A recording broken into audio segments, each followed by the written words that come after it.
जिसमें एक आदमी, एक औरत और तीसरा एक 14 साल का बच्चा था।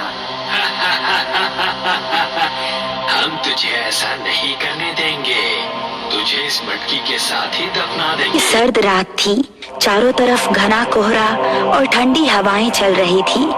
ऐसे में गांव से कुछ ही दूर पर मदन लाल अपने एक हाथ में मटकी और दूसरे हाथ में फावड़ा पकड़े तेज तेज कदम बढ़ा रहा था। आज इस मटकी को दफना दूंगा और बाद में आराम से इसको निकाल कर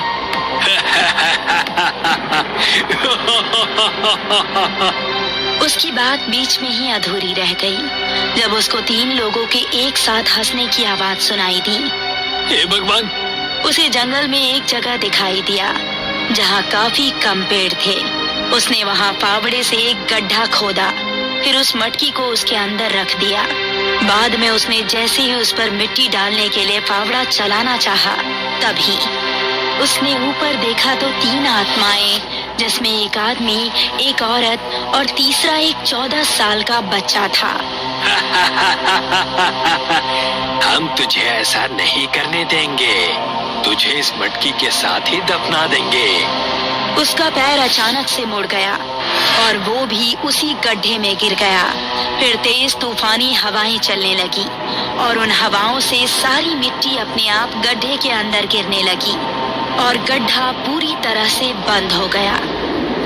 40 दिन बाद परेश अपने 3 दोस्त अंगद, रमेश और मोहन के साथ घर के बाहर बैठा हुआ था। बता मोहन, क्या सोचा है तूने? सोचने वाली कौन सी बात है? अगर ऐसा हो सकता है तो ठीक है, कोशिश करके देख लेते हैं। ये हुई ना बात, तुम लोग कल रात को ठीक 11 बजे गांव की सरहद के पास वाले जंगल में मेरे पास आ जाना। ये तय करके वो सभी अपने अपने घरों को चले गए। अगली रात मोहन, रमेश और अंगद तीनों हाथ में फावड़ा लिए परेश की बताई जगह पर पहुँचे। उन्होंने देखा कि परेश अपने सामने कुंड जलाए बैठा हुआ है। उसके ठीक पास में ही एक काले कपड़े में 3 नींबू रखे हुए हैं। परेश, हम आ गए, बता क्या करना है? तुम तीनों यहाँ बैठ जाओ। वो तीनों जमीन पर बैठ गए। फिर परेश ने तीनों के हाथों में एक एक नींबू रख दिए और वापस अपनी जगह पर बैठ आंखें बंद करके कोई मंत्र जाप करने लगा। उन तीनों को अपने आसपास किसी की मौजूदगी का एहसास हो रहा था। हे प्रेतों के देव, हमें रास्ता दिखाइए कि वो मटकी कहाँ पर है। तभी उन तीनों के हाथ में रखे वो नींबू हवा में उड़ गए। ये देखकर वो तीनों हैरान थे, लेकिन परेश को जरा सी भी हैरानी नहीं थी। प्रेतों के देव, आपका स्वागत है, हमें रास्ता दिखाइए। उसके ऐसा कहते ही तीनों नींबू, जो कि हवा में थे, अपने आप आगे बढ़ने लगे।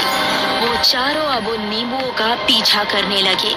कुछ कदम चलने के बाद एक जगह नींबू रुक गए, फिर वहीं जमीन पर आ गए। यही जगह है वो जहाँ वो मटकी है, खोदना शुरू करो। उन तीनों ने उसके एक इशारे पर वहाँ खुदाई शुरू कर दी। काफी देर खोदने के बाद अब गड्ढा काफी गहरा हो चुका था। जैसे जैसे गड्ढा गहरा होता जा रहा था, उन चारों के दिल की धड़कनें बढ़ती जा रही थी। रमेश का फावड़ा जमीन पर किसी चीज में फंस गया था और निकल ही नहीं रहा था। अब फावड़ा मत चलाओ। ये सुनकर उन्होंने दोनों हाथों से मिट्टी हटाई तो जो उन्होंने देखा, उसे देखकर उनके रोंगटे खड़े हो गए। गड्ढे में मदन की लाश पड़ी थी, जिसकी टांग में फावड़ा फंसा था। उसके हाथों में अभी भी वही मटकी थी। रमेश ने मटकी उठाई और ऊपर खड़े परेश को पकड़ा दी। अब ऊपर आ जाओ। जैसे ही उन्होंने ऊपर आने की कोशिश की तो रमेश चीखने लगा। मेरा शरीर अकड़ रहा है, मेरा शरीर अकड़ रहा है, सब जल्दी से बाहर आओ। ये सुनकर मोहन और अंगद गड्ढे से बाहर आ गए, लेकिन रमेश का शरीर उसके काबू में नहीं था। उसके हाथ पैर अकड़ने लगे थे और वो गड्ढे में पड़ा कांप रहा था, जैसे उसको करंट का झटका लग रहा हो। इससे क्या हो रहा है? ये बाहर क्यों नहीं आ रहा? मैंने एक बात तुम लोगों से छिपाई थी। मटकी निकालने पर मदन लाल की आत्मा किसी एक आदमी की भेंट जरूर लेगी। तूने सिर्फ एक मटकी के लिए हमारी जान की बाजी लगवा दी। ये सिर्फ एक मटकी नहीं है, ये देखो। परेश ने मटकी के ऊपर से कपड़ा हटाया। मटकी पूरी तरह हीरे जवाहरात से भरी हुई थी। उन दोनों के चेहरे से दोस्त को खोने का गम चला गया और खुशी नजर आने लगी। उन्होंने गड्ढे की तरफ देखा तो रमेश मर चुका था। इसे यही ठिकाने लगा दो, किसी को पता नहीं चलेगा कि यहाँ क्या हुआ था। उन दोनों ने मिट्टी वापस गड्ढे में डालकर उसका मुंह बंद कर दिया और तीनों गांव की तरफ चल पड़े। गांव की सरहद पर आकर परेश ने मोहन और अंगद को एक एक कपड़े के अंदर उनके हिस्से के जेवर बांध कर दिए और बाकी बचे हुए धन को मटकी समेत अपने घर ले गया। ए जी, इतनी रात को आप कहाँ गए थे और इस कपड़े में क्या है? अंगद ने उस कपड़े की पोटली को खोली और जैसे ही उसके अंदर रखे सोने जवाहरात उसकी बीवी ने देखा तो उसकी आंखें भी चौंधी आ गई। हे भगवान, इतने महंगे जेवर ये आपके पास कहाँ से आए? जेवर नहीं, गुप्त धन है और ये सब हमारा है। सच में? तो लाओ जरा, इनमें से कुछ पहन कर देखती हूँ मैं। प्रेरणा ने एक भारी सा हार उठाया और अपने गले में डाला। जरा बताइए तो, कैसा लग रहा है मेरे गले में ये हार? ऐसा लग रहा है कि ये बना ही तुम्हारे लिए था। ये सुनकर वो खुश हो गई और फिर आईने के सामने जाकर देखने लगी। अगले 3 सेकंड्स के अंदर उसके चेहरे पर आई मुस्कान गायब हो गई। क्या हुआ प्रेरणा? प्रेरणा के मुंह से सिर्फ सिसकियां निकल रही थी। अगले ही पल वो भी जमीन पर गिर पड़ी। उसके शरीर में भी उसी तरह की अकड़न पैदा हुई जैसी कि रमेश के शरीर में हुई थी और फिर उसको लकवा मार गया। प्रेरणा उठो, क्या हो गया तुम्हें? उठो ना। प्रेरणा सिर्फ टुकुर टुकुर उसे देख रही थी। ऐसा लग रहा था कि उसका शरीर और उसकी जुबान काम ही नहीं कर रहा है।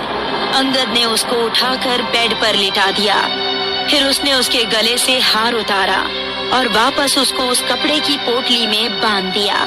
इस तरफ मोहन ने भी अपने हिस्से के गहने अपनी बीवी को दिखाए।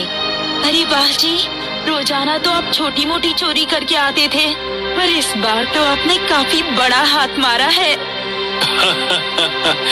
आज के बाद वो छोटी चोरियां भी नहीं करनी पड़ेंगी। इन गहनों की कीमत अरबों में है।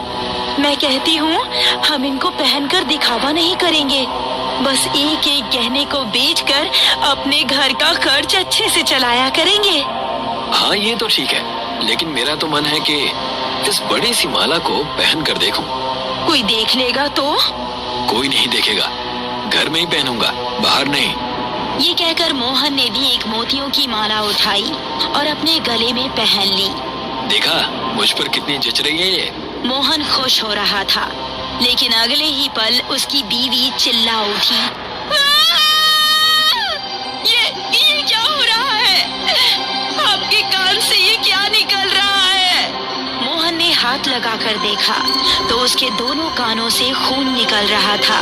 ये क्या हो रहा है मेरे साथ? वो कुछ सोच पाता इससे पहले ही अब उसके मुंह से भी खून निकलने लगा था।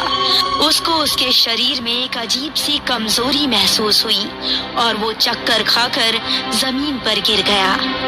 उसकी बीवी ये देखकर हैरान थी। धीरे धीरे उसके शरीर का सारा खून निकलकर नाली की तरह घर के बाहर तक बह गया और मोहन की भी अब मौत हो गई।